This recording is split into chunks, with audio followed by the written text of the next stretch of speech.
Very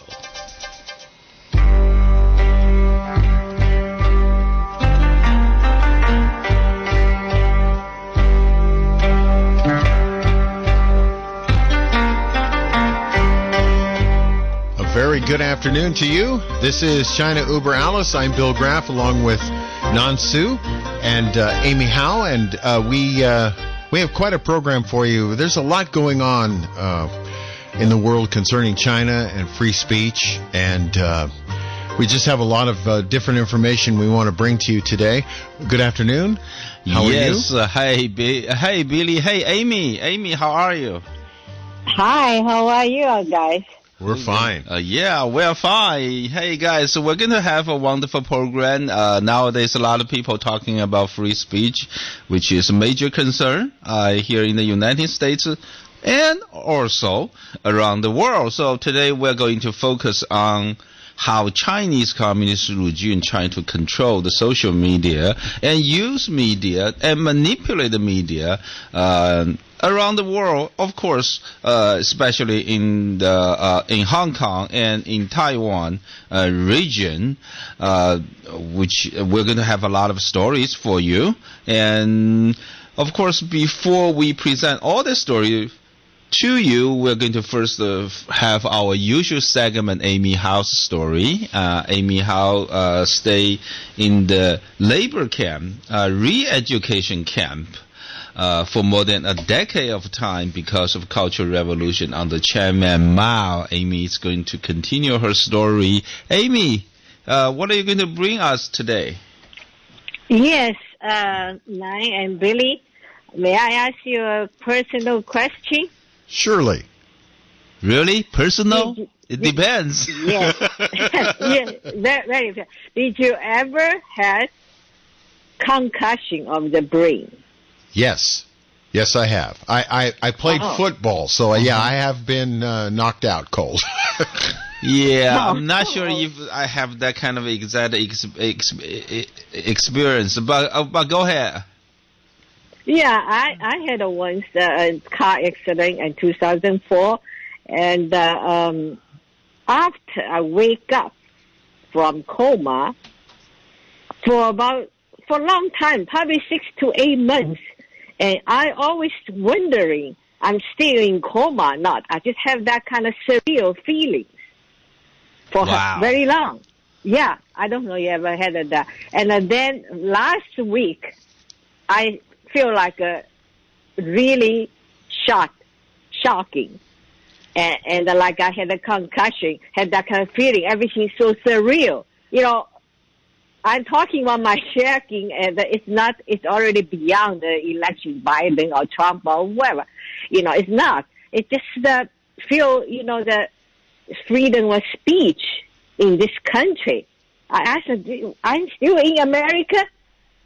You know, just have this kind of surreal feelings. You mean all these people, their Twitter account, their whatever the Parler account got suspended? Is that what you're talking about? Yeah, all the social medias, they can cancel people, delete people just overnight, just right away. You know, you don't even have any notice or anything. You just be canceled. That's it. Make you feel really, like in China, is that right? Yeah, because I had for 30 years in America, sometimes I had a nightmare about China, and then I wake up and say, oh, I'm so glad I'm in America. But last week, I feel like, like after the concussion, I said, well, I still in concussion, in coma, or what? So surreal. This is America? How can it happen in this country, in my lifetime? I just kind of shocked, But today I just share this feeling with you guys. And I wanted to tell the story is what is the most cruel and unusual punishment for freedom of speech. This story happened in 1975 in China. And there's a woman, she's beautiful, and she can play piano, violin, has tremendous musical talents. And when she was young and with her siblings, they have the very famous quartet, and to performing in the big city near Beijing called Tianjin. And so later on, she grew up. That time communists already took over, so she joined the Communist People's Liberation Army. They have this propaganda performing group because she's a good violinist, so they accept her. And then after she discharged from the army, and she was sent to becoming, she joined the Communist Party and becoming work for in one of the province propaganda department. In that place, she met her husband. They got married. They have 2 kids. Sounds like a nice, happy family. And but what happened is 1966, the Cultural Revolution happened, and she started writing to Mao. And she suggested that she think this revolution is wrong, and that it would destroy our culture, our tradition, and also destroy the. Also, she criticized the previous movement, like a Great Leap, those things Mao did. So she write, but she very respectfully write to Mao, suggested. And he said, I love my country. I love the Communist Party. I respect you. I hope you can changing this to stop this revolution. So the letter, I don't know, ever get to the Mao. Maybe they have this revolution, Cultural Revolution Committee, Central Committee. They probably got the letter. So they arrest her and put her in jail, and then force her to confess and admitted that that's the anti-revolution, anti-Mao, and she refused to do so. She still keep writing, and then they forced her to 1969. She got arrested in 1969. So then she said she's not gonna compromise. She's not gonna admit it. She's not a pre-guilty, and she's keep writing to Mao, one letter to another letter, because I never got there, or I don't know whether they did to that. And then they forced her to divorce her husband, so that way she never able to see her kids. And she have one daughter and one son. And then she's still not banned. She still continue to write. And she also talked to all the people in the prison and tell them this Cultural Revolution is wrong. And so they beat her up and basically torture her and again rape her so many times in the jail, just try to break her down. But she insisted. She said what she believed, she's going to stand by. She keep on going to talking. So before she died, she was executed in 1975, and they medically and surgically remove her vocal cord, so she cannot talk. God. Yeah. So I'm talking that's probably the most cruel and unusual punishment for people. Are you talking about Zhang Zixing? Zhang Zixing, yeah, Okay. Zhang Zixing, yeah. Yeah. So anyway, and so even though she was talking before, she said she wants, if you go to execution ground, she's still gonna talk. So they did that. So they remove her vocal cord, so she cannot cut her throat. She cannot talk, and she's still alive until the day they took her to the execution ground. And then the most tragic thing is that's later we found out that many years later, and the day before they executed her, and they asked her ex-husband and the 2 kids to go to the jail. And they say they're going to have a meeting with them. Of course, they never see her. And the question is, number one is the kids had to write. They recorded or talk or write whatever, sign. And I think the daughter is 18 years old. The son is 10 that time. And to say make them to denounce their mother. And then ask them what they think, what kind of punishment she should have. And they had to write it down. They want her to execute it.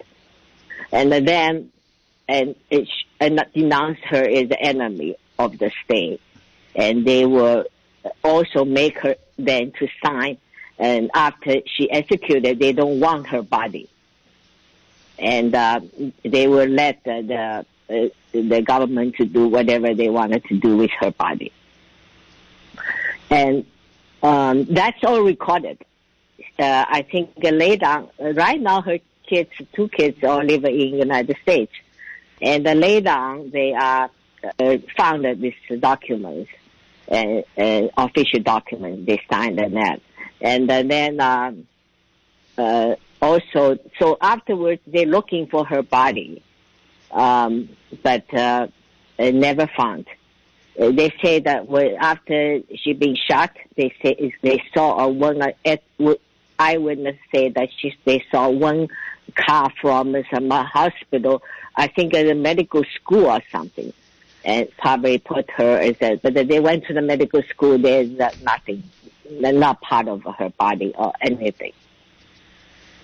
So that's the story. Boy, that's the ultimate theft of free speech. That's what it is. Yeah. This is what happened in China. A lot of people, political dissidents, after they are executed, and they will actually go back to the victim's family, and then they will charge them for bullets. For price of bullet, yes. Yeah, they will charge them for bullets. It's like it's not a lot, but it's something they want you to remember. Basically, it's a design. It's ultimate like disrespect. Yeah, it's a 20 cents or something. 2 bullets, 20 cents. Yeah. They will actually charge you for it. They will give you a receipt for that. Wow, Amy, once again, you've succeeded in giving us quite a visual and quite a story. I didn't see it, but I can visualize it. How horrible. Yeah. Yeah, I saw her pictures. She's a beautiful woman, and her performing the music is just beautiful. And then later, I think probably last year, they found another woman, and they didn't cut the vocal cord, but they sew her lips, so she's now able to talk. Another young woman, and being buried alive in other cities. She also is very outspoken woman, and she wanted to talk. So that's wow. Well, freedom, it's not free. That's all I freedom can is say. not free. Amy, once again, thank you for your. The word that first came to mind was inspiring, but inspiring is not the right word. You cannot say inspiring. I was going to say wonderful story, but you can't say wonderful story. It's really a sad story, but visual. It's a visual impact story, and we didn't even see it. That's right. It's amazing. Amy, thank you for your contribution to our program today. Well, we are going to continue our discussion about freedom of speech. We'll talk about how Chinese Communist regime to control. They actually have been really control the freedom of speech in Hong Kong and in Taiwan. In both regions. Now, I'm not sure if you know that in Taiwan they basically send tons and tons and tons of money and to purchase all this media in Taiwan. So you're talking about the CCP. Yeah, CCP, the Chinese Communist regime, sent tons of money to Taiwan, and they control most of the newspaper, which is really bad. Now, it's like the Hong Kong early days. Yes. In the Hong Kong early days, before, when Hong Kong was first took back by communist regime in 1997 to China from British government. They at the beginning they didn't really just send the troops or police authorities to your home. They didn't do that. So they basically sent tons and tons of money. What they did was they will basically say you have for example, say you have 10 or 20 newspapers, right? So in Hong Kong, now each newspaper, they will actually assign 1 or 2 provinces inside of China to take care of all your commercials. So that, say, one province, all their commercials from that province, all designated to go to one newspaper in Hong Kong. Wow.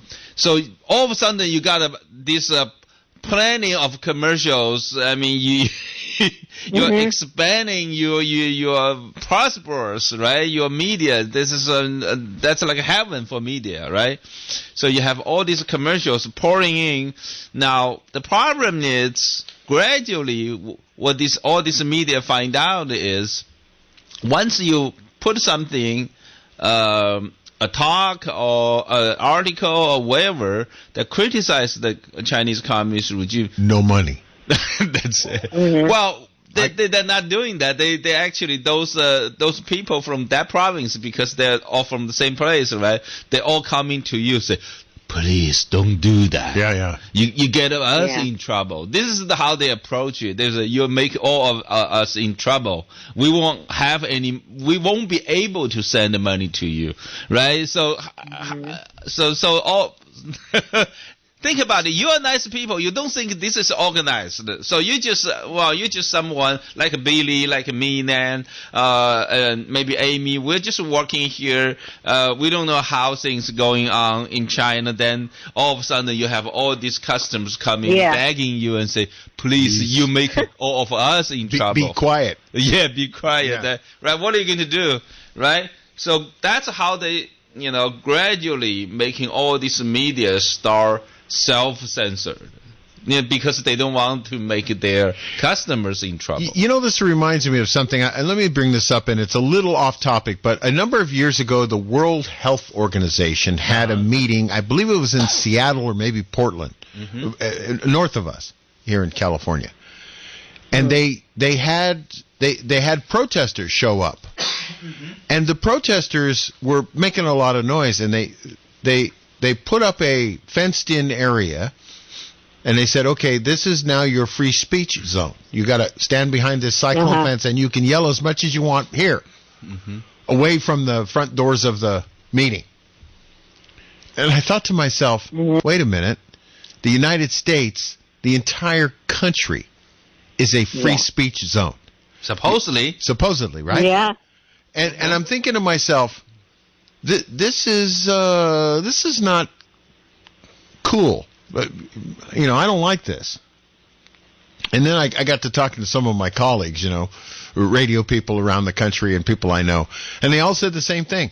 Well, the entire country, the First Amendment and all that, And it sounds to me like China's approach to keeping people quiet and in line was really more effective than the cyclone fence. Well, here, it's not only over there. This has just happened last year, October of 2019. That's before COVID. Yeah. I went to Campbell, here, California, right? Northern California, Campbell.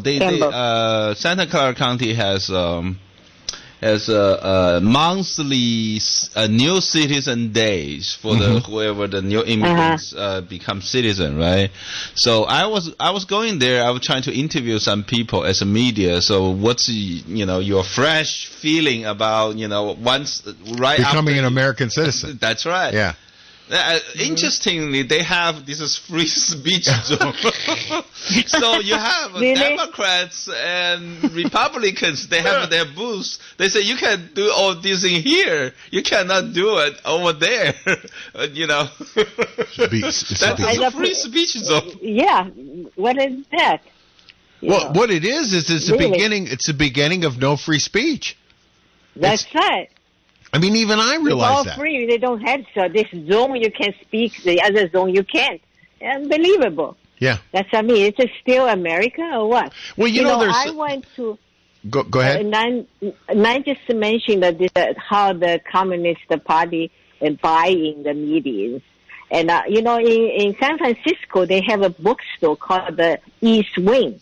You know, when in 1980s I come in here, I go there all the time because it's only use Chinese language. But they have all the book from Taiwan, Hong Kong, everywhere else, Mm-hmm. And now recently visiting because one of my friends from Beijing, he used to work there. And he's an American citizen. So he said, I want to look up the place I work. So we just went down in Chinatown, And I was surprised and coming down all Chinese, the Communist Party's flag. Then all the book is Xi Jinping's book. I can't believe it. I said, what's going on? And she was from Beijing. She was shocked. And she said, wow. I used to work there to have all kind of books from everywhere. And then I realized since 1997, just now said, gradually all the Chinese language paper in Chinatown, and they all bought by the Communist Party gradually. Yeah, except the Chinese version of Epoch Times. Except the Chinese version of Epoch Times. Yeah, it's true. It's true. So the Chinese People's Daily, the newspaper all over the place distributing in San Francisco, while we are occupied by CCP or what? Wow. They still distribute right now. Still. Well, distribute China Daily. That's not only in Chinatown. It's in many of the government headquarters here in Northern California. I don't know about Southern California. And also, I don't know other state, it's delivered to every congressional representative's office. It's wrapped inside as a part of the Washington Post. Yeah, I've heard that. Wow. Now, let me ask you, because, Amy, just let me ask Nan a question here for a minute. How is it that the Epoch Times has avoided gradually being controlled by China? Do they pay attention to where their ads come from and not take ads where somebody might say, please don't do this? How's that work? Epoch Times, they are the ones in the eyes of Chinese communist regime, they are the enemy of state. So they will never give them any commercial. And even they gave, they will not change their viewpoint. And they are always the voice of the truth. The Chinese Epoch Times, Chinese language Epoch Times here used to have a section they call it matchmaking. So they have here the Americans here and the Chinese there inside China. So they have the they have the pictures. Match.com, yes, like that kind of thing. Like a dating service, A dating service, right? Well, not really dating because they're technically in two countries. Right. They will try to start a relationship, so you can send the photos to each other to take a look. And then when you guys start writing each other, talk to each other, later you can actually meet somewhere, right? So it was interesting. There are dating services inside China helping this. So it was interesting what Epoch Times found out later was those dating services inside China actually called the Epoch Times office here in Northern California and told them those people put their picture on the Epoch Times that got threatened. From the communist regime, say you can't put your your picture on Epoch Times. You have to take it back. then I realized I tried to send an article in Chinese. I tried to send it by WeChat and never go through because they not allowed from Ibatam, some articles. Oh, yeah. You cannot send those. No. Right. Even I copied, it didn't know who wrote this, but they censored, just immediately shut down. You can't send anything from Ibatam, just not. If you've just joined us on China Uber Alice today, we are talking about censorship and we are talking about free speech. And we're in the middle of a conversation about how important free speech is.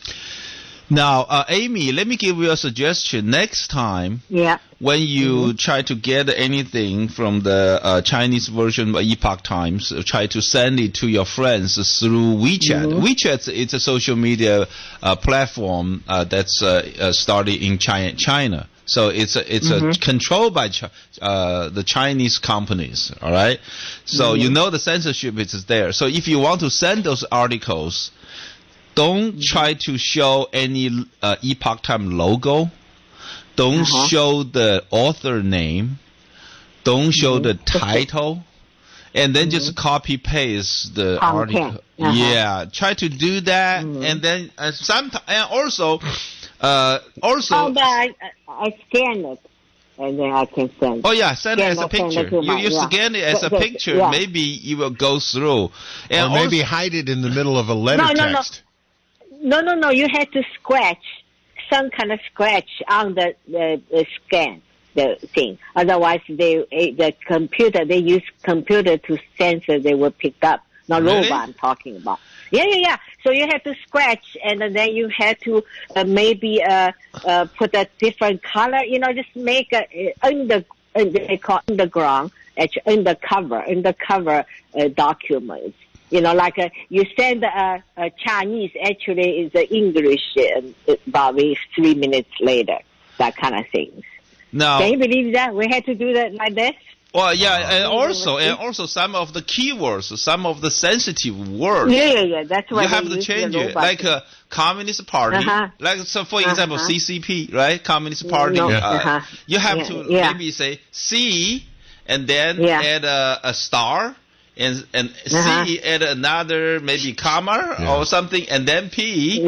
Or you use a nickname. You know the Chinese Chairman Xi.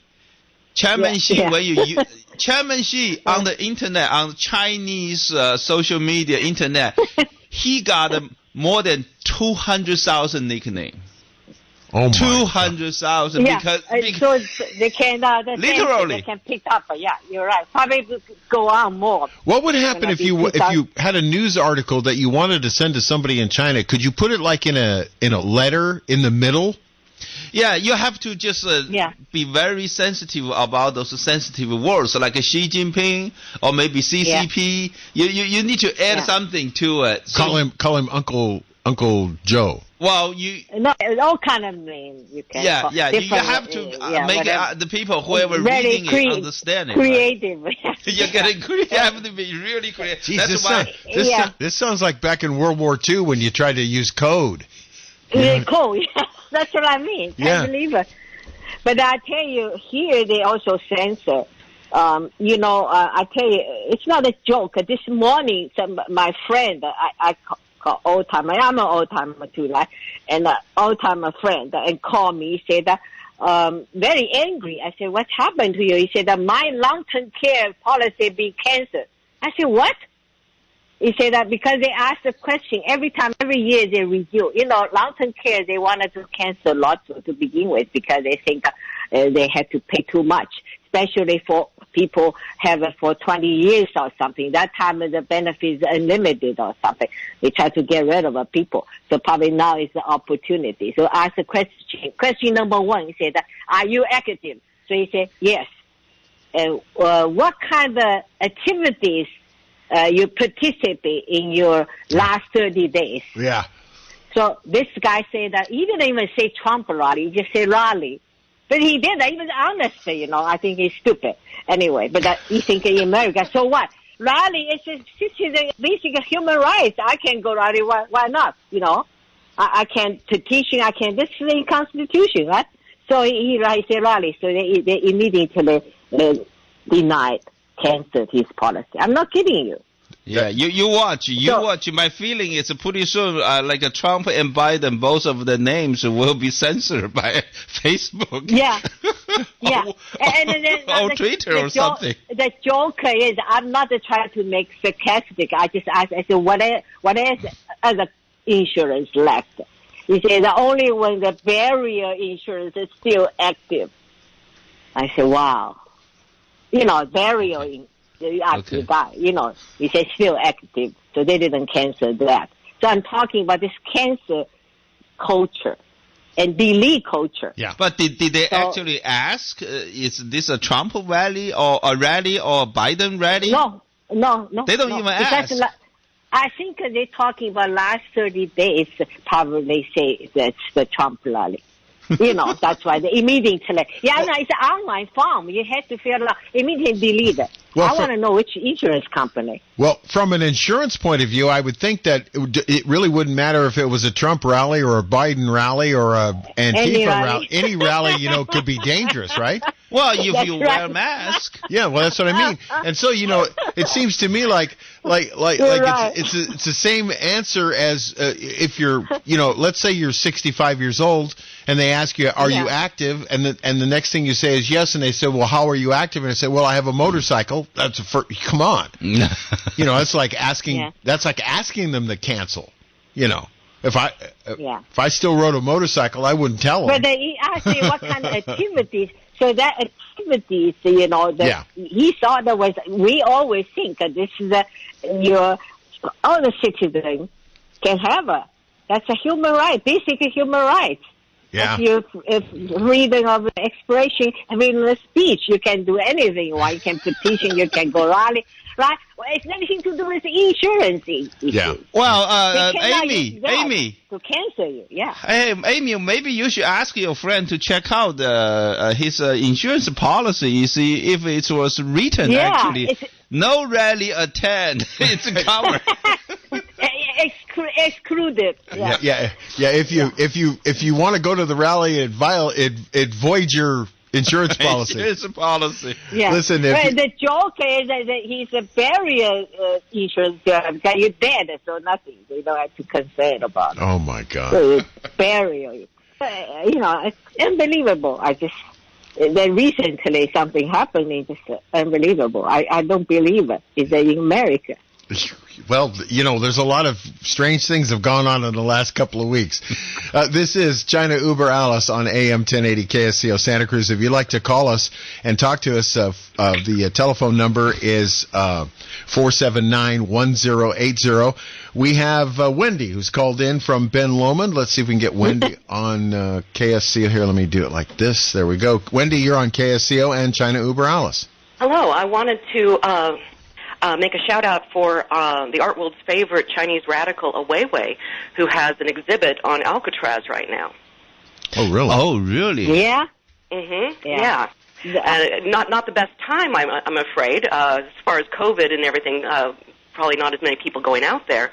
But, the art world has two major artists right now, and I think Weiwei is probably the most intense and meaningful radical artist politically. So what is he showing over there? Please tell us. He's got 7 works related to, it's called, I think the exhibit is At Large, and there's a movie out about it called Yours Truly. And I don't know all the information. I've listened to your show, and I said, well, I wonder what's going on with Banksy, with Weiwei. Banksy's, kind of both of the two radical artists that are in the art world right now. Wendy, do you know if the artist will be there in attendance? No, I think the works were all that came over. Oh, I see. Yeah, you haven't heard anything from him for a while.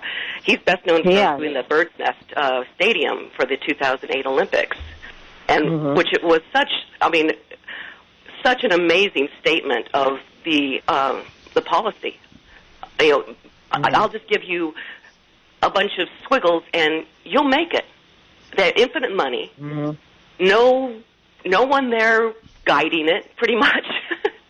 And he's very, very well respected in the art world, and I hope that people can get out there and see it, because, I mean, it's a huge problem. I mean, we've got our World War II factories, pumping out products because they're, 30 years, newer than ours here, and the U.S. hasn't controlled them, and they're just making huge amounts of money off of everybody. And I don't know if the people, if you don't have a factory on your communal property, you're turned into slave labor out there, pretty much, it looks like. So I hope that, because I saw this film, it was by, Capra, the guy who did... Frank Capra? Yeah, he did. It was part of his World War II enlistment, I guess, and he did a film about these factories they were building in China to fight the Japanese, and they're still there, and we left a lot of infrastructure there that has not been controlled, and these people are making a huge amount of money off of it and oppressing the people there now. Well, yeah, there is that. Wendy, thank you for the call. We appreciate it, and the information about the artist. Thank you. Take care. Yeah, Ai Weiwei. It's basically one of the symbol or icon for freedom of speech, and which he really fight hard for those. Well, art is the ultimate expression of free speech. Oh, that's it. That's right. Whether it's music, or whether it's paintings or sculpture or some of those famous artists who put up whole 10,000 acres of fans outside. I mean, it's all art, and it's all free speech. It's a basic way for humans to communicate with each other. Yeah, I have a friend of mine. She's a poet. I think a few years ago, China had I think European country. I think it was Germany. I'm not sure. It was in Germany probably. They had an international book exhibition. So they have a lot of countries sending their books. So I think it's like 4 or 5 years ago. I forgot. But what happened is because she is a political dissident. So she tried to send her book to the exhibition. But however, the conference, whoever the organization was holding the conference, they were basically under the pressure from Beijing. They refused to present. Oh, really? Wow. The poet that he wrote, the poems that she wrote. So then, so she got this idea. She basically say, wow, what else you do? She asked the conference, the exhibition holder. They said, well, we also do arts. So then they say, and then she asked them, what kind of arts it's allowed, right? So, and then the conference organizer basically said, well, whatever, we'll take everything. So she said, okay, can I reserve a spot? So they gave her a little spot. So she went there, she put a cage there, put herself in the cage. Oh my God. Really? Yeah. 3 days. 3 days until they came. That was pretty good. That deserves applause. That's right, yeah. They call behavior art. That's right, that behavior art. I think that's why she asked. She said, what kind of arts do you guys allow? They said, all kind of. Any kind of, That's a tremendous story. That's right. Yeah. We have another phone. I'm sorry, Amy? No, I think that's another. We also, I think last time they banned him to coming, but his artwork and it's still there. It's the same location. Yeah. A couple of years ago, right? Yeah. Yeah. Oh, that's great. Okay, we have another phone caller.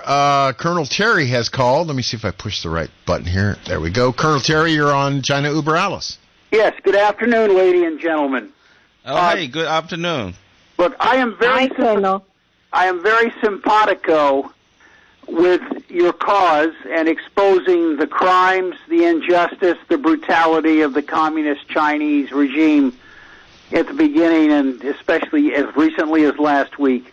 And the examples you describe, I think the advocacy could be far more effective if you think about changing from China über alles, which I realize for a sophisticated person means the threat of China over Red China overall, and instead a simpler title of the Chinese Communist Threat, the Chinese Communist Threat, the threat of the Chinese Communist Party and nation. But Colonel Terry, that takes all the fun out of our title.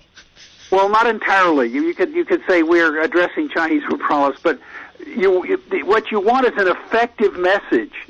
And in addition to that, there should be a series of documentary and dramatic films exposing the crimes and the injustice and the wrongdoing of the Chinese Communist Party since 1949 to the present, and the current brutality, the brutality in Hong Kong. There should be a series of dramatic and documentary films, a series of presentations, curriculum in American universities. All great suggestions. Okay, because exposing it, but you've got to get the attention span of the American public, which is sometimes that of a gnat. It's the Chinese Communist threat, the threat of the Chinese, the economic threat, the American jobs that have gone to China because they have been stolen with the technology. That should be depicted, and that should be on our news. That should be, if you will, the total strategic view, Billy, as you understand. Sure. The strategic advocacy, the big picture emphasis. Yes, ma'am. Very good suggestion. Very good suggestion, Colonel. Yes, that is a good suggestion. I applaud your work. Excellent. Well, you're a beautiful lady. I'm glad you're here. Thank you for calling, Colonel. You're welcome. Thank you so much. You know, he actually makes a very good point, and it begs the question. Yeah. Why has it not been done already? Why has a filmmaker? We have hundreds of really talented filmmakers around the world who would be willing to make this, be willing to make films illustrating what Colonel Terry just talked about. Makes you wonder why it hasn't been done. Yeah, I think that it needs to be done. There's a lot of things that can be done. If you are interested in reading those stories and also series, I will introduce you to read one of the Epoch Times series. It's called Night Commentary about Chinese Communist Party. It's a long, very long article. It's got nine articles. It talk about from culture to politics to everything. Wide-ranging. Very wide-ranging. You cover 9 different aspects. How the Chinese Communist Party, after they took over control of China, totally destroyed everything from every aspect of a tradition. This is a topic people obviously want to talk about. We have Art in Big Sur who has called. And once again, if I push the right button, I only installed this equipment. Art, you're on China über alles. Thank you for taking my call. I wanted to ask your co-hosts if they're familiar with a gentleman by the name of Peter Navarro. Yes, Peter Navarro. He is the trade advisor of President Trump, right? Quite correct. Yes, I used to work for him as a graduate assistant back at the University of San Diego back in 1987. Wow. He subsequently went on to become a professor of economics at University of California, Irvine, and I believe he has 2 degrees from Harvard, one of which is in economics. But in any case, he is precisely the type of person that your last caller just referred to. He has produced a video about Chinese abuses and so forth that, as far as I know, is free and available. Are you talking about the Death by China? He was the author of that book, right? I can't remember. I can't say that I've followed him quite that closely, but I know that he made at least an hour-long documentary video that dovetails just perfectly to a lot of the themes you've discussed on the program and so forth. So, for any listeners that are interested in that, they can check out Peter's presentation. It's about, like I said, about an hour long, And it's quite revealing in a way that your show has been even more so revealing about just kind of the menace that this regime represents to the world, and the sort of existential threat that the regime poses to the United States in manners that you've been very revealingly explicating. Art, I did not know when we started this program, how far-reaching and how the depth of how China is affecting the world. I liken it to I was making a family recipe this past weekend involving onions. And I was I was slicing onions for what my family refers to as the onion pie. I was making it for my father, who just celebrated his 89th birthday. And I'm slicing these onions, right? And as I'm slicing the onions, I'm thinking about work and other stuff. You know how you do when you cook. So I'm slicing these onions, and I'm realizing, man, this is like China. This is the various layers of all the corruption and all the stuff that goes on in China, right?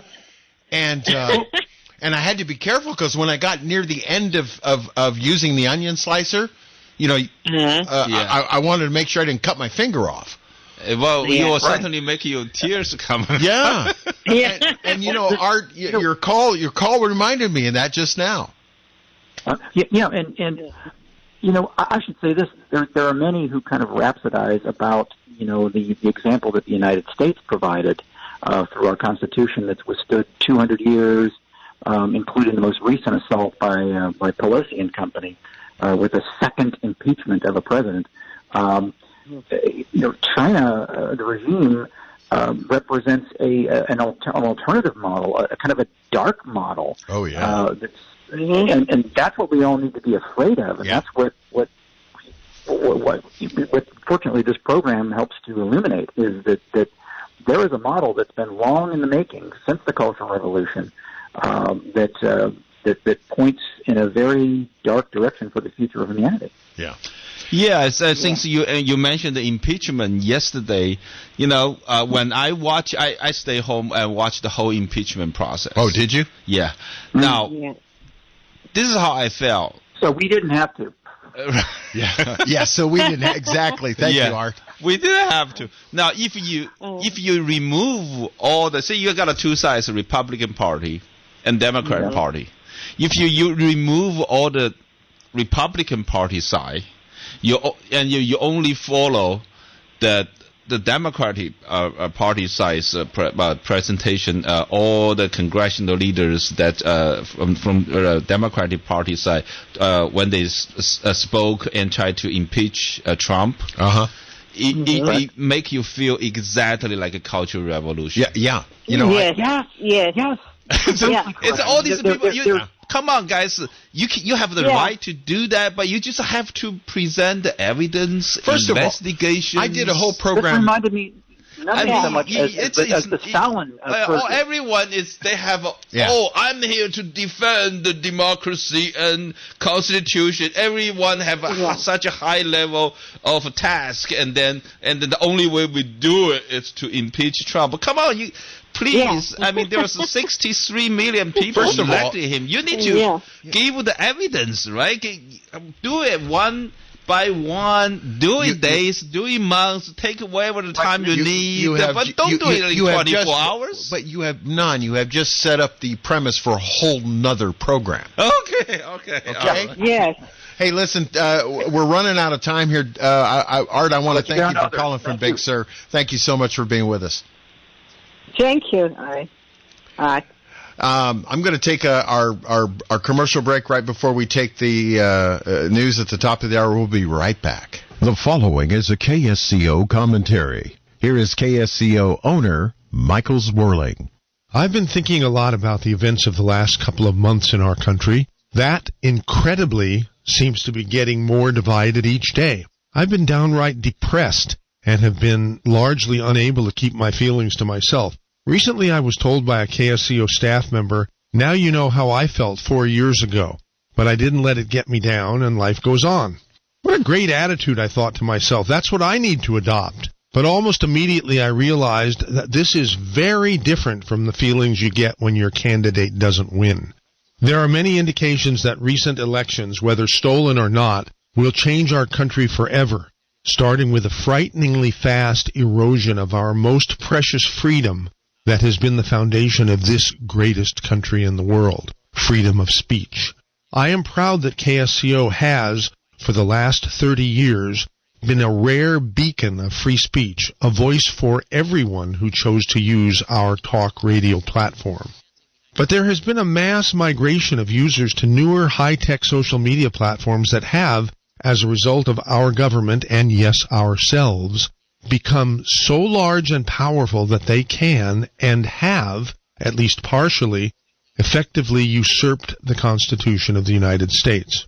And though I have always said that as private companies, they have every right to set the rules for use of their free products, they must not be given the unfair advantage of Section 230, which shields them from liability that the rest of us are subject to. Now these companies have even started to commandeer the Emergency Alert System, or EAS, so they can monitor and suppress alerts that they don't feel you should hear on your mobile device, like a message from the President of the United States. Think about it. Donald Trump has been banned from nearly all social media platforms, but not the EAS broadcast system. So, barring some unforeseen total takeover of the entire emergency alert system of all licensed radio and TV broadcast stations, you will, for the short remainder of President Trump's term in office, be able to hear any message he wants to send to you on radio or television stations only. But I think it would be wise for all of us to have as many plain old battery-operated radios as possible available to you in the event that the Internet goes out or other bad things happen. Let me leave you with a ray of hope. I predict that a growing number of representatives and senators in Congress will switch from Democrat to Republican or Independent because they will not want to be associated with the party that killed free speech. For KSCO and KOMY, I'm Michael Zwirling. Well, there you go. A little editorial from the station owner about free speech. It's I found it very interesting that we are in the midst of losing it. Hopefully, that's not a direction we are going towards. No. I think they're not. Look, I'm an optimist, so I will put this out. I think that we, as a country, are smarter than this. I think we'll get it pretty quickly. We have to be smarter than this. Yeah. Well, let's hope so. I don't know the future, but I do know who holds the future. Yeah. Well, let's hope we can grab the wheel and wrestle it away. Hey, Amy, we're going to take our news break here. We're at the end of the hour. Hang on. We'll be back with hour number 2 of China Uber Alice. If you're on the telephone, please stay there, Dick. And Shelley, we'll get to your calls as soon as we come back for the second hour on today's program about China and free speech in America. This is KSCO Santa Cruz.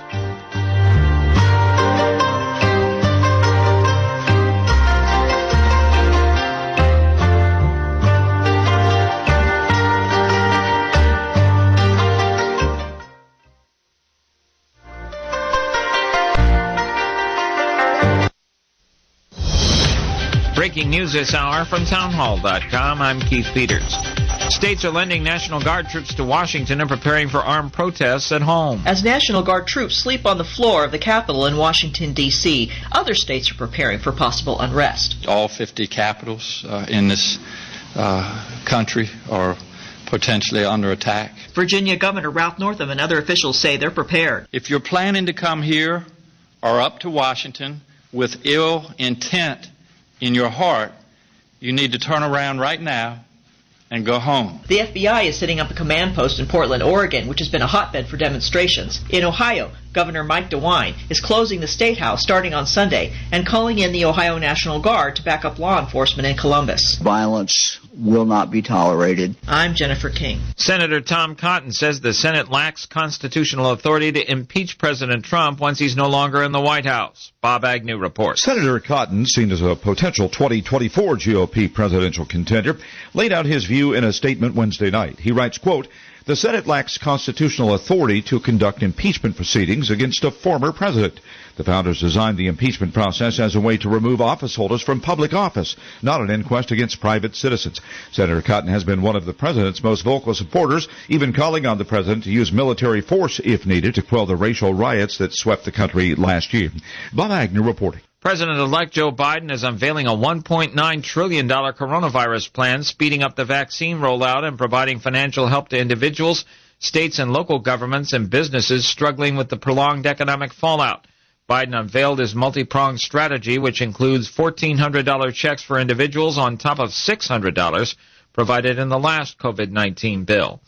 On Wall Street, the Dow down by 68 points. More on these stories at townhall.com. This is Dave Michaels inviting you to join me down at the Dave Cave this week, Monday through Friday, because we are having a huge sale, and you're invited to stock up and save big. Whether it's for you, your pet, family members, or your garden, we've probably got what you're looking for with prices that you won't find anywhere else. Buy one or more Beyond Tangy Tangerine product at regular price and get a 30% discount on the rest of your order for any other longevity products. This means that BTT will not be on sale, but everything else is.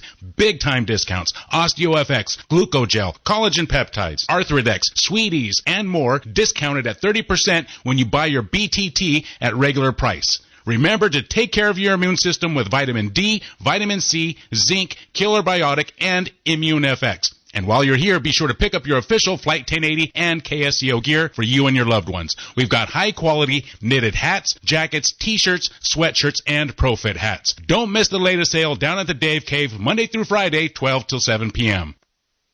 Here's the townhall.com business brief. A late slide in several big tech stocks left major indexes lower on Wall Street today, even as small company stocks marched to another record high.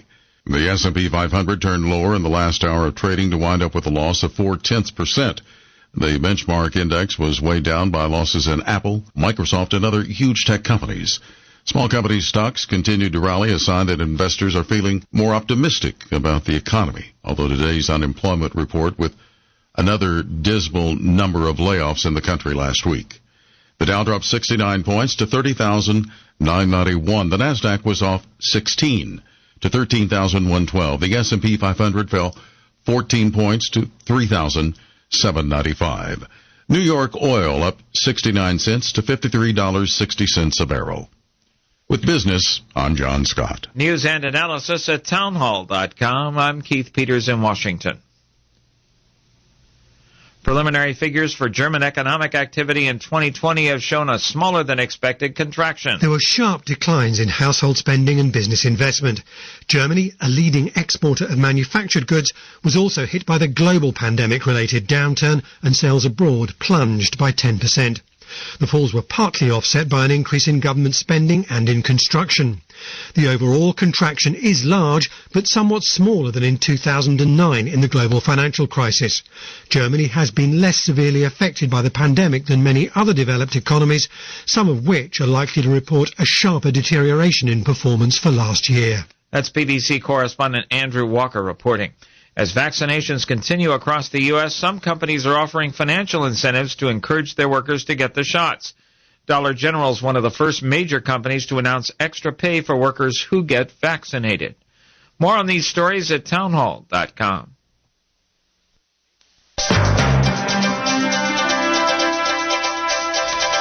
KSCO News Talk time is 3:05. I'm Sam Quinton with your King of the Hill traffic and weather. We will start off in Castroville, 11,000 block of Del Monte Avenue. We have a traffic collision with no injuries reported. 2 vehicles are involved. This just hit the board, and units are being assigned to that. Highway 17 up and over the summit right now. That is clear. Accident-free moving at the limit. Highway 9, that is clear. Highway 1 from the Fishhook down to Monterey, also accident-free, moving at the limit. 183, 156, They are clear. 129 and 152 are also clear. And right now, Highway 101 from San Jose to Salinas and beyond, also accident-free and moving at the limit. The Central Coast forecast for the rest of this afternoon is sunny skies, looking for a high of 70 degrees, west wind 3 to 6 miles per hour. Tonight, mostly clear, looking for overnight lows of 44 degrees. Tomorrow, sunny skies, looking for a high of 73. Right now, outside the KSCO studios, it is 70 degrees. Now, stay tuned. We have the second hour of China Uber Alice on KSCO.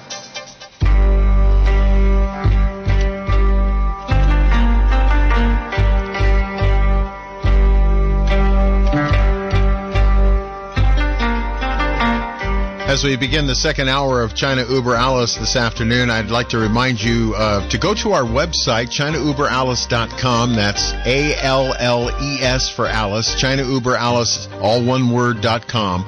You'll find the ability to sign up for our newsletter, and you'll hear archives of our past programs and show notes and things like that. Very nice resource if you want to find out more about the show ahead of time, because we list all of the articles we'll be discussing on the program. Sometimes we don't have time to get to all of them, but it's good reading, and we appreciate you being with us today. We asked one of our callers to hold. Dick in Santa Cruz has waited through the news break, so we're going to go right to his call as we come back to China Uber Alice on AM 1080 KSCO. Dick, thank you for waiting. My favorite show. I'll always wait. No problem. You guys should be syndicated, I'm telling you. This is very important stuff. As far as I'm concerned, I want to know the correlation between you were talking about you guys mentioned the Cultural Revolution, and which kind of folds into the cancel culture that we're experiencing right now. I'm wondering just how, if you guys could predict, what happened in China, and I have a feeling that it's happening to us now. Our civil rights, say, for instance, Title VII in civil rights give employers and governments the discrimination factor on everything except for political views. That was from 1964. I think we need a big update, or we're going to go down the road of this cultural revolution right here. We're going to have our own. And I also feel as though strongly that China is influencing what's going on. Yesterday, AOC called for changes to censorship laws. And I imagine our cultural, as I said before, our cultural changes, or our cancel culture, as I call it, is going to be folded into new hate crimes, specifically against white people, and protecting all the politicians. If you say one thing about Nancy Pelosi, you'll go to jail for 6 months. And, maybe you'll get an extra 6 months. She's a woman. Now, if you said something about AOC, since she's a woman of color, maybe you'd go to jail for a year. So I just want to know how this is the road we're going down. Can you guys make some predictions looking at China and how they, it's all a matter of iteration. It's all a matter of, are they going to hammer us real fast with this cultural changes, do you think? Do you predict, or are they going to do it slowly? Hey, Amy, do you want to talk about what you think about it first? Yeah, I want to talk about Dick. I want to tell you something. Another thing was I was so shocked is I saw the website when the 18 years old white student, and she posted that her mother was go to the rally and be beaten, and had the videos. And not talking about she think her mother hero. She just turned her mother in. He said finally she found out that her mother is a Trump support, and so she not deserve to be my mother. And then after I can't believe it, because I just talk about a woman being kind of the vocal call and being executed, and Communist Party, and just force their kids to denounce myself also. You have to denounce my parents. And right. kind of thing. But here, the shows that the Communist Party, this kind of Marxism, infiltrated to our school. So they brainwash these kids. So why this kid, this little girl is a single mother, a family, and mother was love her, told her not to join this BLM movement because maybe she will get hurt. And so that's what I started with. So she started hating her mother. And then she said she found out that secretly her mother to go join the Trump rally, and also been beaten, and the head with blood over the place. She used that video and to get this program called the Fund Me. So she get in 20 minutes, and she get $10,000. She wanted to have $150,000. So and I just can't believe it. Let me get this straight. Go ahead. I just want to get it straight. So, mom is a Trumpster. The daughter is a BML advocate, and the daughter promoted her mother to get beaten, or had something to do with getting her mother beat. Oh, her mother was fired, I think. Fired. Oh, yeah. Yeah. I understand that. Did you hear about Roger Stone's wife? No. Roger Stone's wife was beaten pretty badly. I think she's in the hospital right now. At the rally? In the rally, or just yesterday? Oh, outside. Yeah. Wow. Yeah.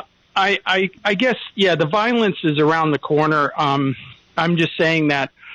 And I understand what you're saying, Amy, about how kids are so brainwashed and how the Chinese use that. Obviously, we have 3 decades of that right now behind us. So, and then now we have the Chinese president, Joe Biden in there. It's just, he won't stop. I don't think he will do anything about stopping the purge on communists and about talk radio and the purge on really anyone. It's just amazing how fast really it's happening. How the airlines are not going to let. I think they're talking about not allow. No fly. You're going to be on the no-fly list if you were a Republican standing up to get our election laws reviewed. And if they can do it to Trump and they can do it to these politicians, they can do it to all of us.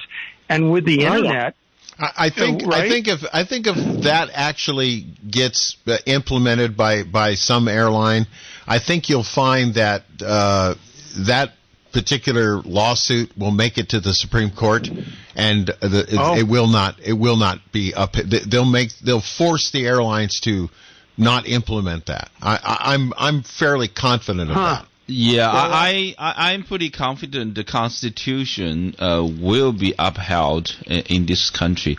Now, you're talking about the difference between United States and China. China in 1919, it's 1919. 1919, that's like 100 years ago. They started Main Force movement. Main Force movement was, at the time, they call it New Culture movement. It's a kind of like similar to the cancel culture here. That was the time they start throwing out all the old things. They say, oh, that's all good, all really bad. We don't want it. That's make China behind the Western world. Destroy the statue of Confucius. Do all that stuff. Not yet. They're still criticizing. Yeah. That's the time they start criticizing the traditional culture, and that was also the year the communist idea was introduced to China from Russia. Right. It's the same movement. Yes. They call it new culture. They don't call it cancel culture. The new culture. But and it took like 20 years, 30 years until 1949. We're in the internet age now, though. Right. The communists. Now everything's so fast. Yeah. Go overnight. So it's a dangerous movement when you start, beating up your tradition. and then you don't like this, you don't give other people's freedom, and then you start canceling all these things. So China went through 30 years. It's similar to cancel culture movement. It's not organized by government, but it's inside the society. Then 30 years later, communists took over, but then they formally wipe out all the tradition. They force you to destroy all the statues, all those things. Yeah, well, we're doing that now. Yeah. The thing is her point was how family members are turning on family members. Yeah, correct. That's why during the Cultural Revolution to do that thing. That's very insidious.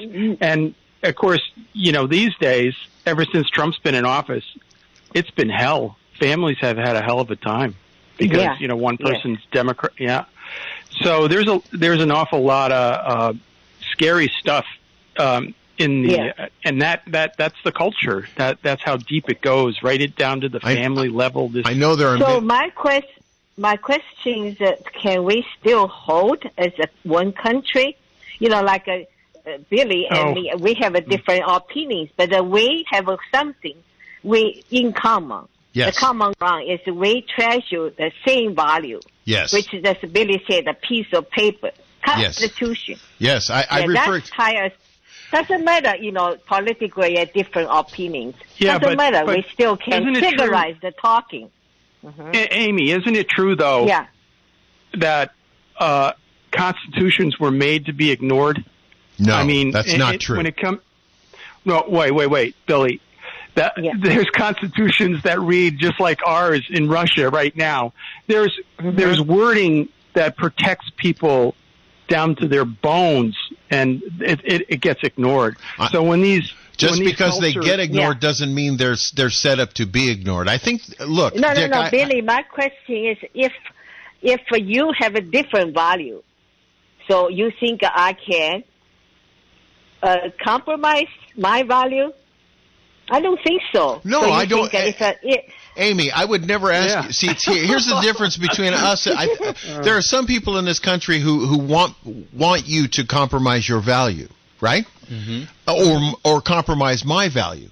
I don't think, Amy, you and I agree that we have agreed to disagree on some political points.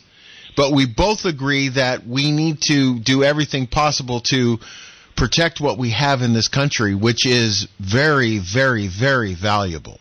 Freedom and liberty. Yes. I mean, just look at what they just impeached Trump a second time. He's out in 5 days. Billy, I'm sorry. The Constitution and the way people can interpret it and what they can do with it is very dangerous. It's very dangerous in cultural changes like we're going through right now. You're absolutely correct, Dick. Absolutely correct, Dick. But look, I freely admit this, and I understand that my point of view may not be what everybody else thinks. But I am the eternal optimist, and I believe that our country has been through so much hard times, and we've survived.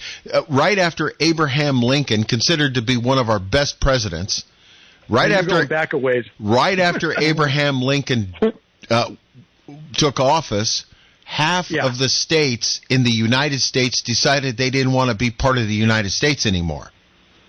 Okay? Well, we survived that. Right. A little bit later down the road, another country bombed Pearl Harbor. And we were quite divided at the time, Dick. What happened was we came together as a country for a common cause. Well, and to 9/11 and all that, we come together. But Billy, right now we're going through something that we've never gone through before, and we're in the internet age, and people communicate so quickly, and these laws can affect so many people. These new hate laws are coming down the pike with the Democratic Congress, and you might not agree with them, Billy, but I'm telling you they're coming, and if you speak out politically like they do in China, and we are not protected. In our discrimination laws do not protect. They do not protect you right now, Billy. So if your employee doesn't like the way you talk or part your hair, you're out. So, okay. Anyway, that's all I wanted to make a point of. And it's very dangerous times, and I think it's correlating.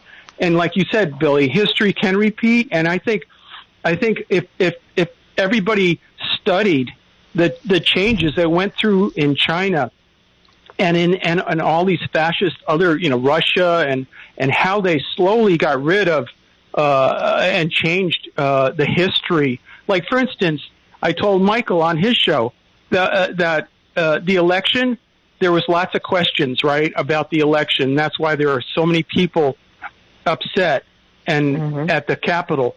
But they're going to write the political views, and they repeat it enough now. They repeat the lie, the Goebbels thing. There will not be, the history books will read that it was a fair election, and that's that, there's so much to be afraid of right now out there, I think. Yeah, it's a totally different world, new world and new games, game changing. We have to recognize that. We're at it. It's not like before. Yeah. Never. Can I say something here? I think that's one of the reasons why the three of us agreed to do the program.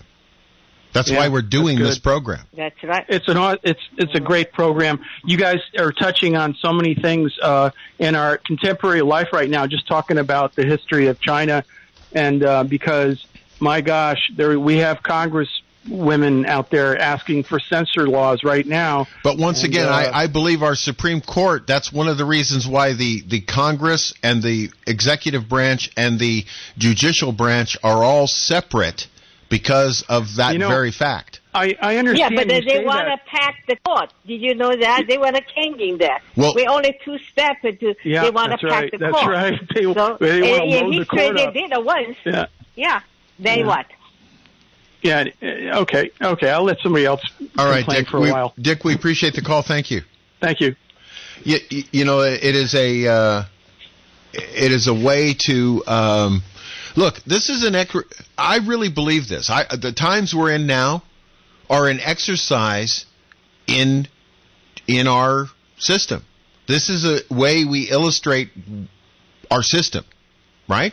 I mean, the framers spent a lot of time setting up our Constitution so that the court will protect from stupid laws and stupid people, and eventually like I said, I'm an optimist. I may be way off track, and I freely admit that, but I am hopeful and optimistic that the framers built such a good piece of paper, the Constitution, and such a good system that it will save us. It will help us right our own ship. Now, I might be wrong. I hope I'm not. I hope you're right. I would say, look. We all hope you're right. Here's how much all three of us love our country. Yes. You people got away from communist China and became American citizens, which is what a whole bunch of other people did from around the world for 200 years. People came here and became American and made our system stronger by our diversity. We have so many people live here from all over the place. In our little radio station here, we have all kinds of people from all over the place that come and do radio shows and have completely different opinions. We've never shot each other in the parking lot. We're all friends. Hopefully we can keep that. I think I'm hopeful we can set an example. Now, I understand how people who have lived like Amy lived under oppression and horrible government practices and a whole bunch. I completely understand that Amy has a different point of view than me and she's less optimistic. I get that. Believe me. And you know what? Because I get it, I think it makes our experience together more stronger, makes it stronger.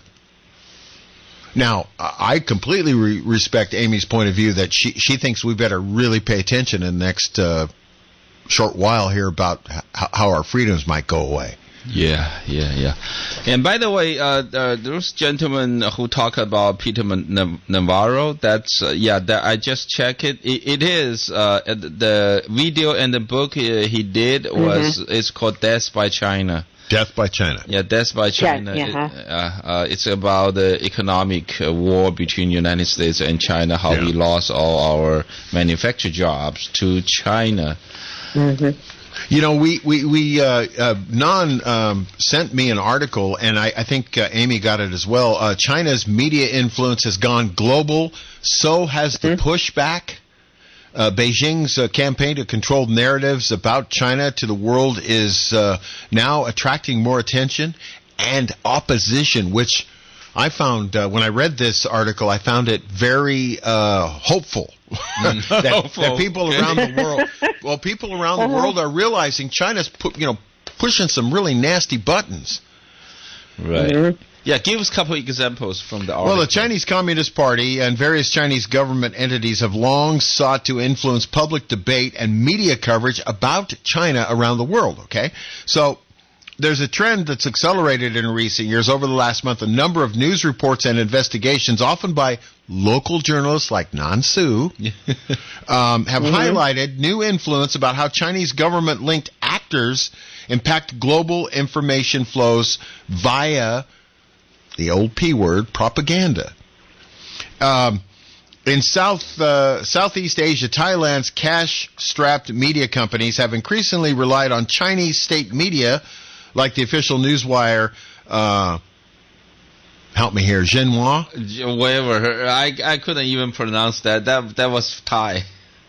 Thai. That's Thai. That's not Chinese. Anyway, they provide... and I say this in air quotes, they provide coverage. You know, they slip news articles into foreign press, and they make them look as though they're locally generated. Yep. And they pack these news articles with false information, literally the fake news. That's true. Now there's some of us in the United States who listen to the term fake news and they go, come on, that's But in reality, around the world, China has been propagating disinformation. That's a better word for me than fake news. I like the word disinformation. Yeah. Because it sounds a little more like what, was done in the past around the world to put out falsehoods. But that's more sophisticated. But for average people who use fake news, they don't understand what it means. Fake. Yeah, they're doing it all around the world. Not true.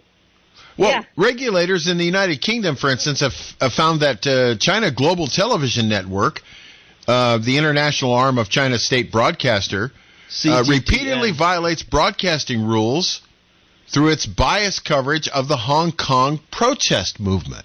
Yeah. Okay? That's just one example.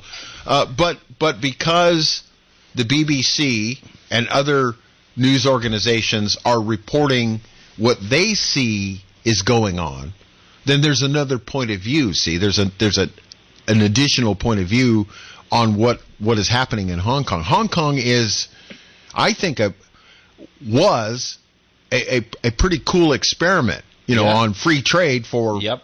But boy, it's gone south. In Hong Kong, one thing I'm not sure if you guys ever heard of it. They have here in the United States, in the Western world, we have so-called Wikileaks.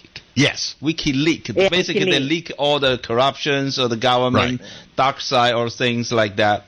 Now, in Hong Kong, Chinese communist regime invented something called Hong Kong leak. Hong Kong leak. It's similar to WikiLeaks, but however, it only leak all the protesters' personal information. So it's like where you leak. So they can be prosecuted. They will use that. Say people can go to the Hong Kong leak to find all the protesters' personal information, like where you live, who is your family member, where are they going to work, going to school, all kind of that kind of information, and then they have disinformation, like they will the disinformation to attack the enemy of the state. So they, for example, Taiwan's President Tsai Ing-wen, she graduated from University of London. Right. I think she was in I remember reading this. Apparently, they leaked information that her college degree was not fake, was not real. Yeah. When in fact she has a college degree and it is real. Yeah. So they spread all of this information, and also the Joshua Wong, right? Joshua Wong was a very famous student leader in Hong Kong that lead the democracy movement, right? So they will. I think they will made this information. It's a piece of article say when Josh Wong went visit Taiwan, he was somebody saw him on the street kicking an old man. Yeah, or something. It wasn't true. Yeah, that's true. Yeah, an old veteran, I think. The story was an old veteran. To make it even worse. That's right. Yeah, I remember that. So the Chinese government, they are really smart. They're using all these things. Disinformation campaign. And you call. And it make you the Hong Kong leak, right? It make you think, oh, that's something similar to Wikileaks. Yeah. Wow. Yeah. So recently, I received a video, and it was China. They have a writer, probably Fang Fang, and she write about the Wuhan. The pandemic just started. The diary called Wuhan Diary, and now. Not the spy Fang. That's a different Fang. Yeah. Oh, it's a different No, one. that's a different Fang. Yeah. Okay. They have 3 Fang now. Now they create the American Fang. Okay. The American Fang, she said that she is the writer. So she made the video is a American diary. He said that my name is Fang. My last name is a fake news. It's just a fake news. Just like that. And then they're talking about how horrible we have this pandemic, much worse than the Fang right about the Wuhan when they started this thing. So, that's the Chinese propaganda. So the CCP, they know how to exactly do that. So, okay, just name her fake news. We think is a great fun. Oh, my God. Yeah. Unbelievable, yeah. Yeah, it is. I said maybe I should have changed my last name to fake news. My name is Fang. He said, my last name is fake news. Fake news. I said, seriously, in Chinese. I said, what the fuck is that? And then I said, fake news. So they just do things that kind of propaganda, You're listening to China Uber Alice on AM 1080 KSCO Santa Cruz. We have a caller, Dave, in Aptos. You're on the program. Hey, guys, great program. One thing that you mentioned here before about constitutions being ignored, you can have the greatest constitution, and if it's ignored, it doesn't mean anything.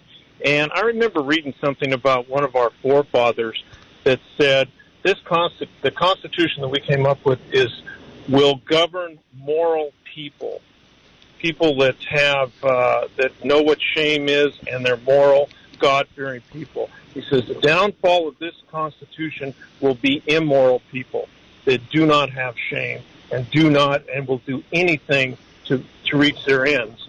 And I think we're seeing that. I really think we're seeing that. The conservatives, for a lot of points, have morals.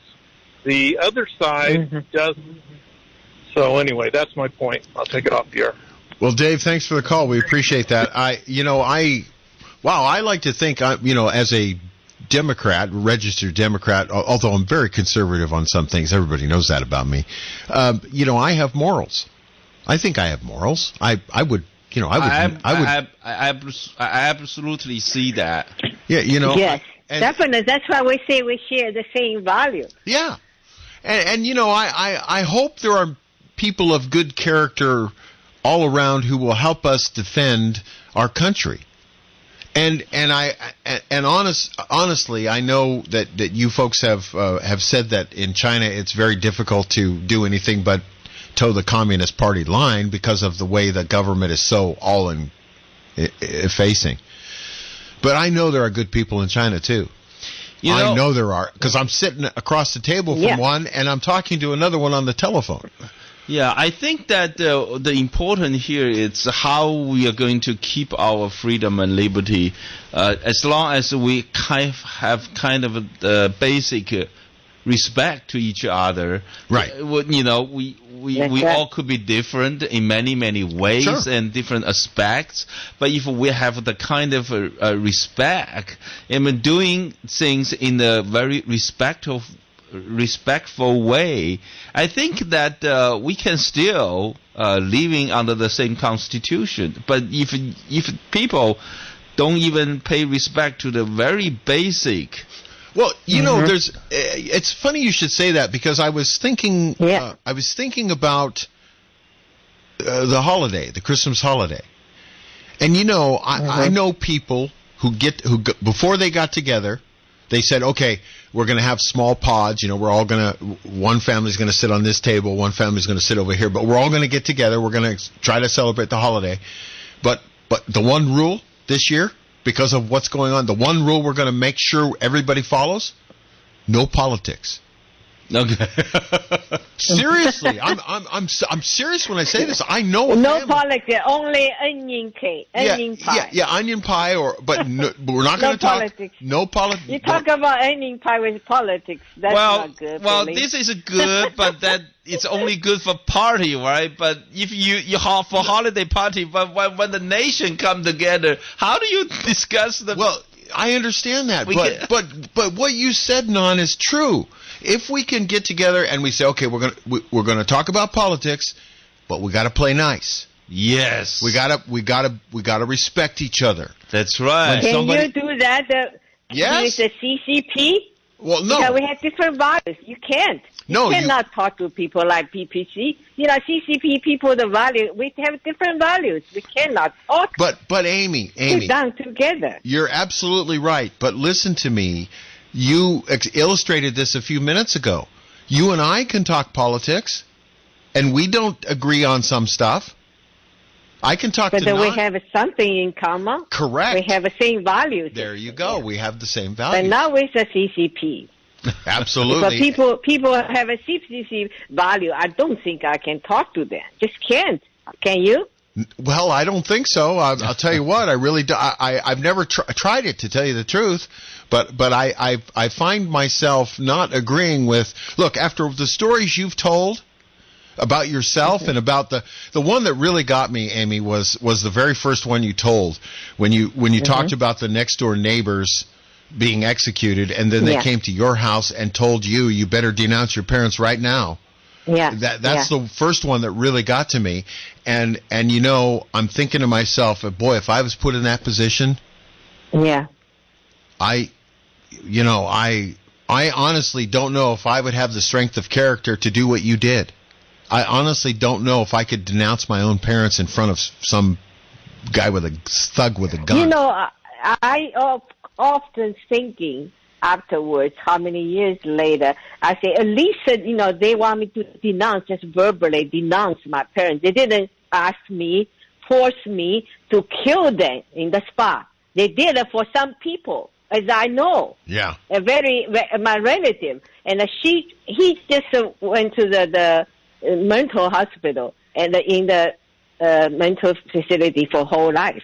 Because he couldn't live with himself. No, even though they forced him, it's not because he wanted to. Yeah, I understand. They forced him, and he did. I completely understand that idea too, because I think, you know what, if they had forced me to do something that horrible, I'd end up in a mental hospital somewhere.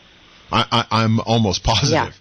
Yeah. Anyway, That's why I think our program is so important. We have Amy's point of view, and we have the journalist point of view from Nan, and we have the person who never grew up in that situation's point of view. And I think that's what makes our presentation of how insidious China is, and how much we need to protect our way of life. In other places. Francis, in Royal Oaks, you have called the program, and we greatly appreciate that. You're on the program now with us. Thank you. It's very interesting. I studied Chinese history for the last 30 years and was a student of Qingyi Dougherty at UC Santa Cruz, where I studied Chinese for, I think 4 years when I was 18, and this was in the 70s. And Jingyi was the daughter of a dentist who was the last dentist to work on the Empress Dowager's mouth in China. And he had two families, one in Beijing and one in Nanjing. And he, when he went to work on her mouth, both families went into mourning, of course, because they were sure that they would be killed after he hurt her, because how do you work on someone's teeth without hurting them? And he remarkably survived, and the families lived until the children grew up, and Jingyi's family was left after the Cultural Revolution with one set of ivory chopsticks and nothing else. But just like your female guest said, her family wasn't murdered, and her perspective was very healthy. She came to work with the American government. She was one of the first linguists to work on making Chinese characters into computer graphics, which was really interesting. She was the best teacher I ever had in my life. And I just have to say that I have so much respect for Chinese people. As a 18-year-old, you know, I was reading Mao's book and thinking, this is fascinating. But after living and working with my Chinese teacher and going to China and knowing so many Chinese people in my life, I've certainly changed my perspective about the CCP, and it's just really good to have it brought to our ears right here in Santa Cruz, and I thank you so much for this. And that's not why I called. I called when I heard the guy call and say that conservatives are more moral than liberals, because all of my friends think the exact opposite. They're always constantly saying, how can they lie and cheat like they do? And it's just, we've got to focus on what's important. We've got to focus on what, you know, it's so what if people lie and cheat? So what if there's fake news? We know what's right. We know how to inquire and look into things and figure it out. And we all have a responsibility to do that and get along. You know, thank God we're not in China. We can do this. We don't have to hate each other because you're a Republican and I'm a Democrat. Thank you. We can do this. Thank you for saying that, Francis. I appreciate that. So much. Thank you for calling. Thank you for your guest. Thank you for calling. Oh, thank you. There's really make me feel released. Finally, Yeah. someone is as optimistic as Billy. Well, thank you. Yes. Look, I understand the pessimism. Believe me. Yeah. Look, I was honest to God. I'm not kidding. I was horrified when I watched what happened on the 6th. Horrified. Not because I didn't agree with wanting to protect the Constitution, because I believe some of those people that they were attempting to, protect our democracy. I understand their point of view. I don't agree with it by attacking the Capitol, but I understand what they were trying to do. But it just, I was so horrified because of the circumstance of wow, how did these guys get in the Capitol? Wow, where are the guys? How did all these people get there without,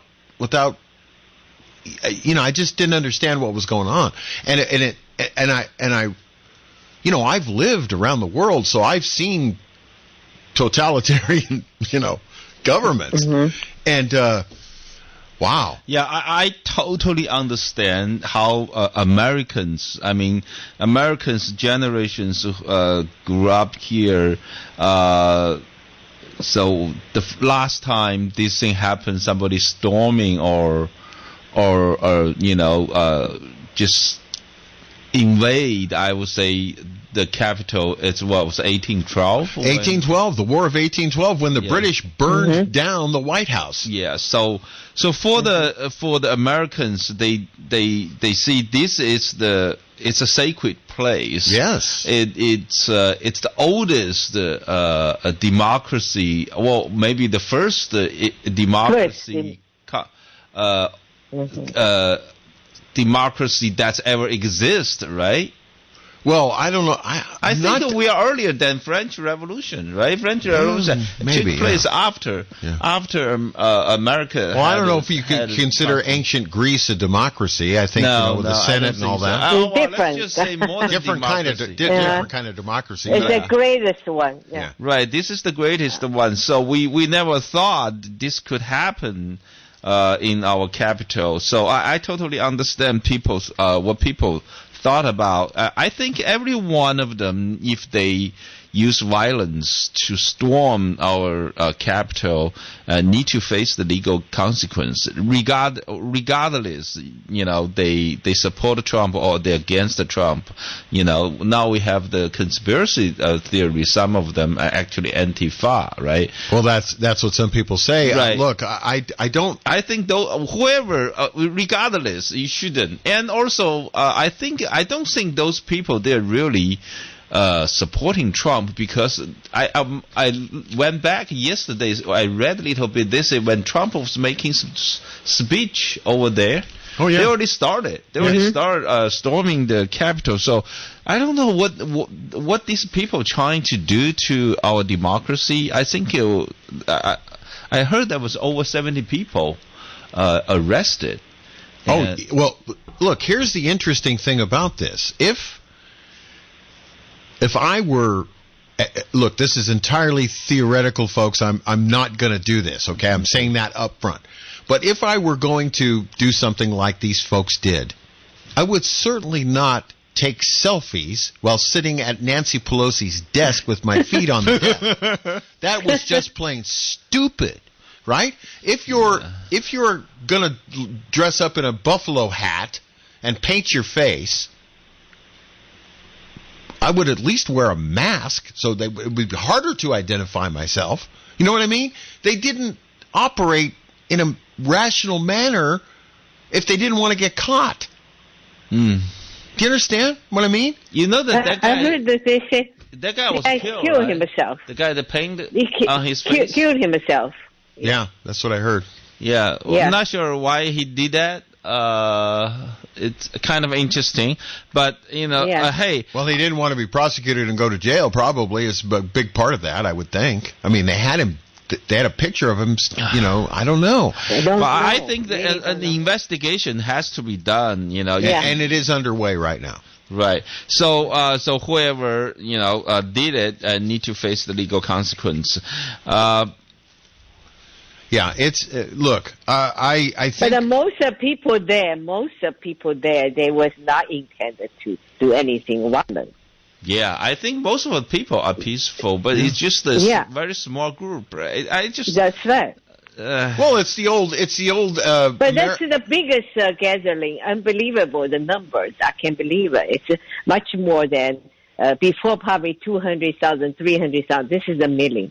It's the largest gathering ever in American history. I really have the sympathy of those National Guards. Now they are sleeping on the floors of the Congress, Capitol Hill. They're sleeping on the floors. Do you know that? Yes. That's what I heard. Yes. They're sleeping. Well, they're sleeping. Never happened that before either. No. See this in America. Why? This is a month of firsts. January is a month of firsts in our country. So many firsts. Of course, we're talking about how China has influenced our situation here in the United States. China is threatening media freedom in Hong Kong and in Taiwan. Yeah, in Taiwan, in Taiwan, we just had talked about how they make the disinformation, a fake story about Taiwan's president. Right. Mm-hmm. And also another story was last year, I think that it was January the 10th, they have a presidential election. Mm-hmm. I think it was last year. Yeah, that was right before the COVID. Now, what happened is, what they did was, because Taiwan and China, they share this social media platform called WeChat. Oh, yeah. Right? So what they did was they had one presidential candidate, that's Tsai Ing-wen. She is trying to be independent away from CCP. Mm-hmm.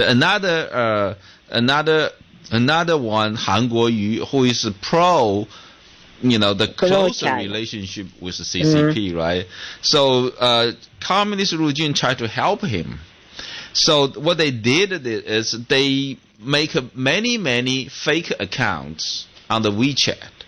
So all these accounts, you know how this social media work? If you have a lot of followers, then you have you're much more powerful, much more influence, right? So they made a lot of fake accounts.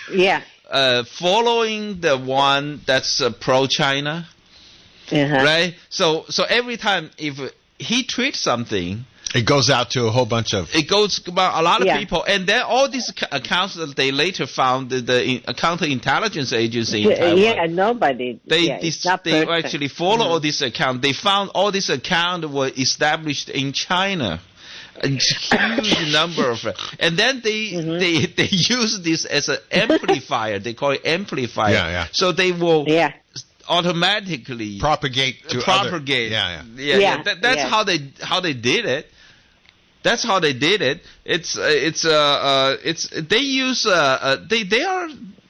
they have all different ways to use today's technology, really try to make the infiltration and influence into our local society. It's a new kind of a new game. That's how I'm talking. It's playing it's playing the technology game to the max. Oh yeah. And then I think that's the year in 2019. They have another election they call the local officials election. And Chinese communist regime, I think that Taiwan, they documented their internet, whatever the technology security agency. They had an agency over there. They identified the millions of internet attacks from China. Oh, yeah. Apparently the Chinese military has quite a cyber presence. Oh, yeah. Of course. Oh, yeah. Amazing. By the way, China's long-standing animosity toward the free press has been well documented. As of December 2019, it held 48 journalists behind bars, more than any other country in the world. Journalists. And according to Reporters Without Borders, they ranked China 177th out of 180 countries on its freedom of the press survey, which means they're almost the worst. And they have one. Keep in mind that's a big country with 1.4 billion people over there. That's just horrible. Rory in Watsonville has called. Rory, you're on China Uber Alice. Yes, hi everybody, and I know it's a little late, but Happy New Year. I've been away from the area, so I haven't been hearing the show. But I heard that the Chinese embassy, I don't know which city, but they actually have an official Twitter account. You guys aware of that? It's true. Twitter itself, it's a social media platform that's been banned in China, but however, all the high-level officials in China, including Chairman Xi, they all have a Twitter account. They have a freedom of speech. They have a freedom here in the U.S., here in the Western world. So let me clarify. The leader of China has a Twitter account that works, and the leader of the United States of America does not. That's right. Yeah. Hey, the other thing is Nicolas Maduro has a Twitter account. The head of the Taliban, on and on. All these despots all over the world have a Twitter account. But old Jack Dorsey, boy, he's cleaning up his program, getting rid of all Trump and anybody that voted for him. So it's quite remarkable. The good news is the president, when he leaves office, he'll likely set up a competing operation. That is the word we've heard, yes. And I can't wait. And you know what? Twitter and Facebook have lost $51 billion That is very true. Yes, they've lost a pile of money in the last couple of weeks. Yeah, and it couldn't happen to a nicer guy, Jack Dorsey. Yes, they deserve. you guys know that Jack Dorsey's starting to look like Rasputin with that beard? Right? I mean, it's unbelievable. Rory, we love your calls. Rory, you're going to be careful. Do you have a trade account? Probably going to... Yeah, I don't use it. Do you tweet? They probably delete you. Yeah, let them delete me. I don't give a damn. By the way, quick question. Are you familiar with Miles Gow? Who? Miles Gow? No. Okay. No. You familiar with Steve Bannon? Oh, sure. Yeah. Yes. His program, War Room Pandemic, is subtitled in Mandarin Chinese by Gao or G News. Maya Gao. Maya Gao. We know him. Yeah, Maya Guo, yeah. Hey, Rory, I hate to do this to you. You called late in the program. That's all right. We'll talk. We're out of time here. We'll talk next week. All right. Take care. All right. I hate to do this to you folks. This discussion has just been fascinating this afternoon. I'm running out of time here. We'll be right back on China Uber Alice. Etheric Networks has been providing internet for over 12 years to the Central Coast. One of only a handful of internet service providers that signed the industry letter to the FCC supporting net neutrality and is dedicated to maintaining a secure, free, and open internet experience. Join the Etheric Network and experience our superior service. Our contracts are friendly and simple to understand. We offer predictable monthly pricing. We have local technical support that's available 7/24. Importantly, Etheric offers the same speed on upload as download. We offer a symmetric service. Call 650-399-4200 or visit etheric.net online. That's ETHERIC.net. Etheric is a Bay Area-based company, and workers currently own 20% of our stock. We offer living wages, and our engineers are responsive. We often can install people within a week or in emergencies the next day. Call 650-399-4200 or visit etheric.net online. Don't forget to mention KSCO to receive your $239 discount on installation equipment. Happy surfing. Hi, folks. This is Stephanie from Ben Lomond Market.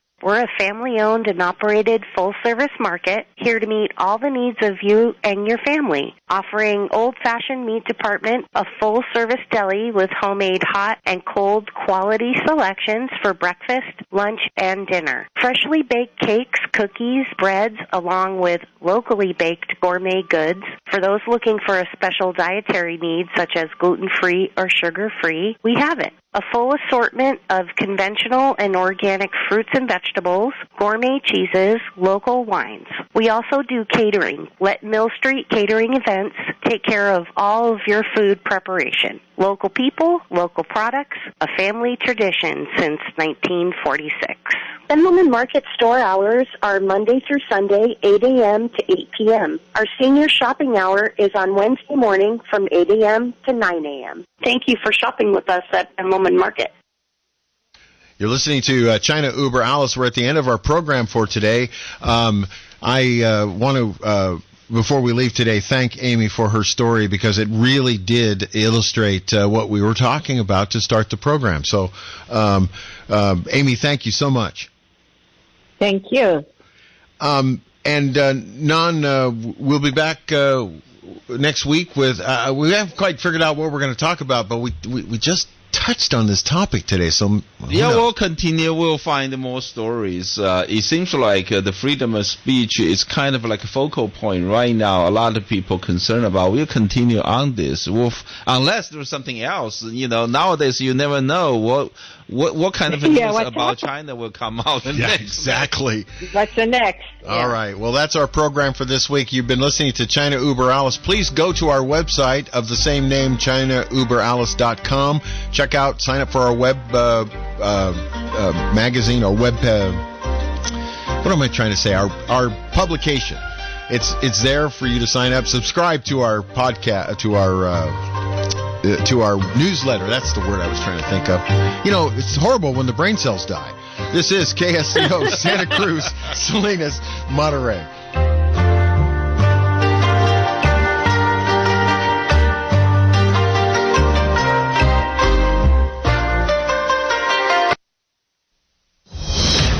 Breaking news this hour from townhall.com. I'm Keith Peters.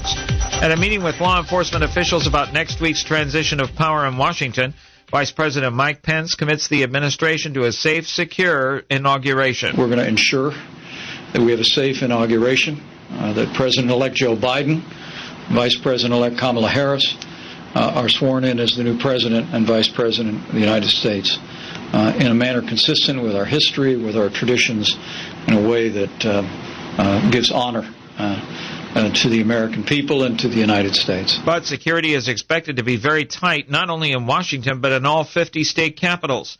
Ohio Governor Mike DeWine says that security in Columbus is getting beefed up ahead of possible protests. The sad truth is that there are people in our country who want to turn peaceful protests into opportunities for violence.